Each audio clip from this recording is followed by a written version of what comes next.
Jamal Murray. Yes, from three. He had 23. We're tied at 100. LA with the ball. We got a loose ball. Where's it going to wind up? Norman Powell. Kawhi Leonard. Back to Powell.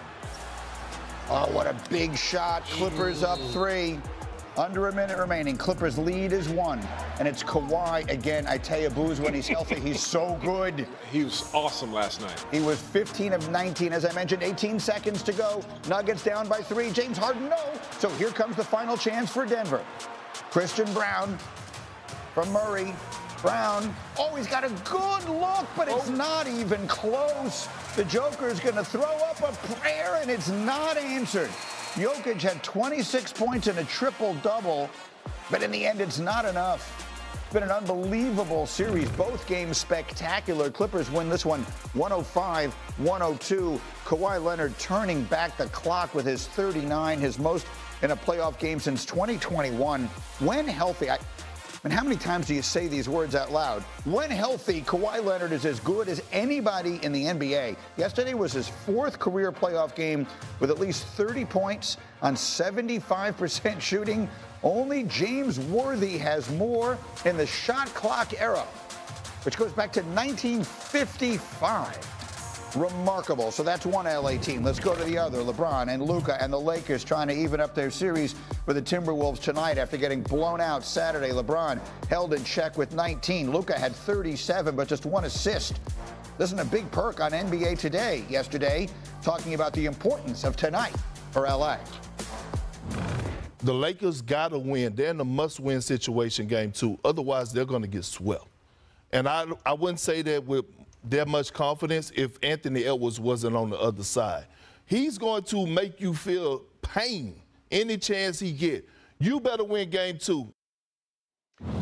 That was big perk yesterday. So we have Marcus Morris and Carlos Boozer with us, but I'm going to start with D. Wood because I want to hear the voice of the fan. I want to hear the voice of the Laker fan. Is your season on the line in game 2 tonight? Greeny, we got to win tonight. We got to win tonight because I think Anthony Edwards smelled blood in the water. He smelled it. Like when they put that performance of Minnesota Timberwolves put on, they knew. Like they straight punked the Lakers at home the other night. They did. They played with more. They played with more sense of urgency. They played with more physicality. Where were the Lakers role players? Where was Austin Reeves? Where was Rui Hachimura? Like none of those guys showed up.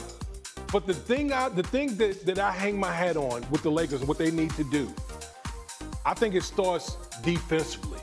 They got to play better. They could not stay in front of the Minnesota players all night long. Anthony Edwards and company had their way driving through the lane and then kick out to wide open threes. If you can't play defense in the postseason, you have no shot. I don't care how good Luka plays. I don't care how good LeBron plays. If you don't play defense in the postseason, you will be sitting at home in Cancun. You'll be sitting beside me, okay? And I don't want my Lakers sitting beside me. I can tell you that. How about D. Wood for a basketball analyst, right? Is that outstanding? That we could all just sit back and listen. Marcus, so let's get directly onto the floor. What is the one thing you told me this morning in the meeting the Lakers absolutely need tonight to get back in this series? And I agree with Woody. I definitely think they need to play defense. But to be honest, I think LeBron James has to assert himself offensively in game 2. Like he has to get easy basket. He has to get in that lane, and he has to dominate this game offensively. He has a great mind. We know he can play defense. We know he can slide with anyone and switch 1 through 5. But offensively, he has to take control of this game. I think it will open up for the others that give him more confidence, but I need to see LeBron be very offensively assertive to start this game and to finish this game. What are you watching for LeBron tonight?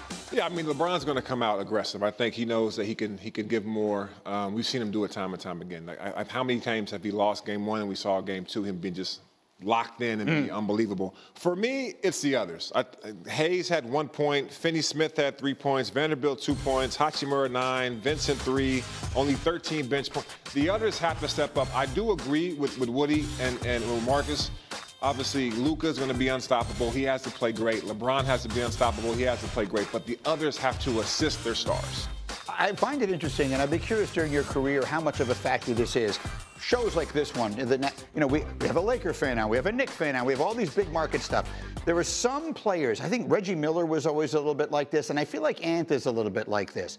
Like, Well, you guys like to talk about them all the time. Well, let me show you what I'm doing here. You know, he doesn't get the attention because where he played, last year he made the great playoff run and all that.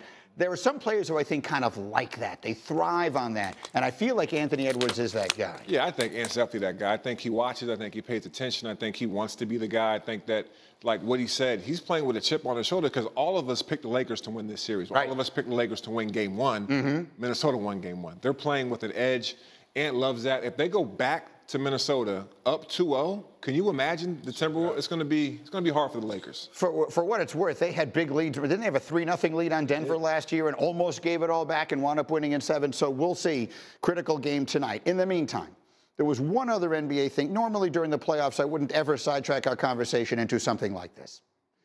But Nico Harrison, the general manager of the Dallas Mavericks, who of course orchestrated the huge trade this year, sending away Luka Doncic, he was asked if the anger of the fan base has exceeded his expectations, and he said this. I did know that Luka was important to the fan base. I didn't quite know it to what level, but really the way we looked at it is, you know, if you're putting a team on the floor that's Kyrie, Clay, PJ, Anthony Davis, and Lively, we feel that's a championship caliber team, and we would have been winning at a high level, and that would have quieted some of the outrage. That's a tough one. That's a tough one. That's a really tough one. I knew the fans loved him. I didn't know just quite how much. Listen, everyone who has reacted to this, you guys, and I think Charles said it, like everyone has said, Nico's a great guy. But he just can't he can't talk like this. I've never met him in my entire life. I'll take your word for it that he's a great guy. But that's an unimaginable thing to say. If you're going to say that, you're much better off not saying anything, right? You are much better off saying, you know what, I'm done talking about this. I made a trade. Let's see where the chips all fall. It feels to me like every time I look up, someone's got a microphone in his face and he's talking about it. Booze, it feels to me like if he's going to say that, he's better off not saying anything. Nico is a great guy. Great guy. Phenomenal guy. What a guy. Come on, man. Come on. I mean, like, there's no question that Luka Doncic is the second most favorite Maverick of all time behind Dirk Nowitzki.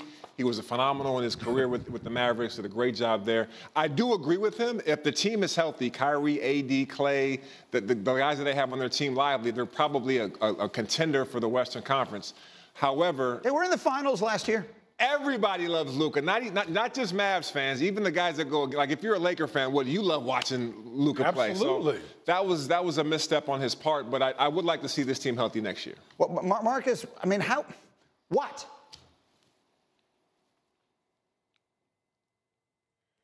Listen, Greeny, listen.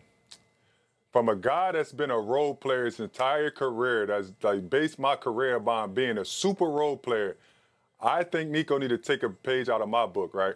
You are not the guy, Nico. Even though you talk about trading Luka Doncic, you weren't the guy that traded Luka Doncic. You had to take that a step above your head.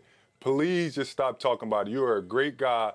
If I'm a fan, let's start talking about next year, right? Let's start talking about why you made the trade, what's the look for next year, and even if you have to just talk about maybe a trade that might be looking to happen or acquisition that you're looking for. Give the fans that. But to continue to keep doubling down and doubling down and doubling down on possibly one of the worst trades that was ever made, I would just stop. And that's not coming from an athlete. That's coming from a guy that knows Nico. He's a really good dude. I would just stop talking. What's done is done. Why are you laughing, T-Wood? What? Because we got